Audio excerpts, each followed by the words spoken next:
The Church of Jesus Christ is largely sleeping. It's like a great bedroom. And you have all the Christians in bed, and they're all sleeping. And they're saying, please, don't wake me up. I want to sleep on. And of course, when God starts to operate a revival, people cannot sleep. You can't sleep in church when the Spirit of God awakes the people. Look at the first verse of this 52nd chapter. Awake! Awake! Put on strength! Wake it up, you sleepy Christians!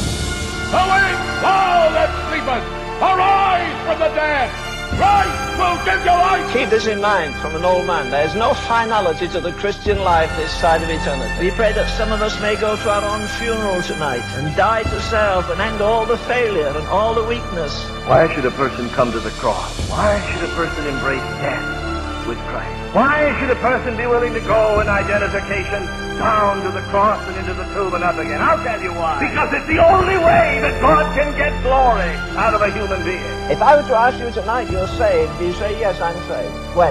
Oh, so-and-so preached, I got baptized, and are you saved? What are you saved from? Hell?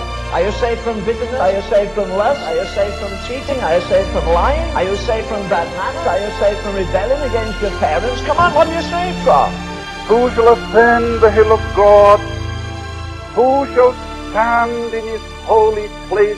He that hath clean hands and a pure heart, who hath not lifted up his soul to vanity, nor sworn deceitfully, he shall receive the blessing of the Lord. And there's no room for him in the inn. He got a bit older, there was no room in his family. His family turned on him. He went to the temple, no room in the temple turned on him. And when he died, there was no room to bury him. He died outside of the city. Well, why in God's name do you expect to be accepted everywhere? How is it the world couldn't get on with the holiest man that ever lived, and it can get on with you and me? Are we compromised? Are we compromised? Have we no spiritual stature? Have we no righteousness that reflects on their corruption? He that is from above is above all. I want to say to you, Christians, don't go around apologizing for him. Don't go around worried because you can't make his doctrines fit in with what you've learned in school. All you learned in school was one fallen head instructing another fallen head.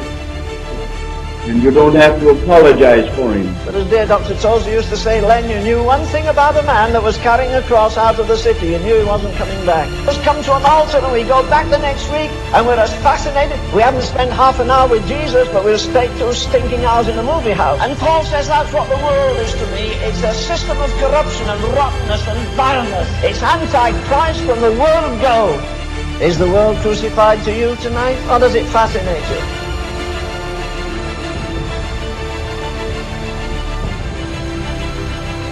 Do we not need a very much greater conception of how tremendously valuable a true expression of the church is to the Lord? It's priceless. But the Lord give us more of this anguish for his church as a whole. Then it will be precious to him.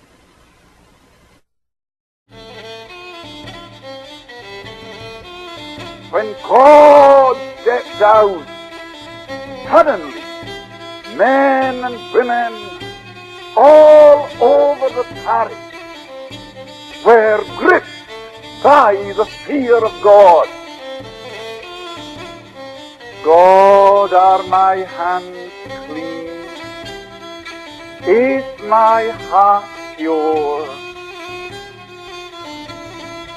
The moment that happened in the barn, a power was let loose in Barnabas that shook the whole of Louis.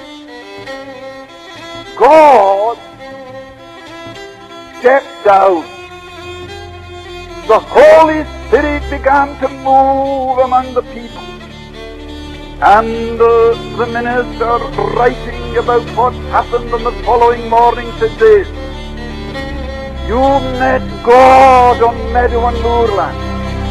You met him in the homes of the people. God seemed to be everywhere. What was that?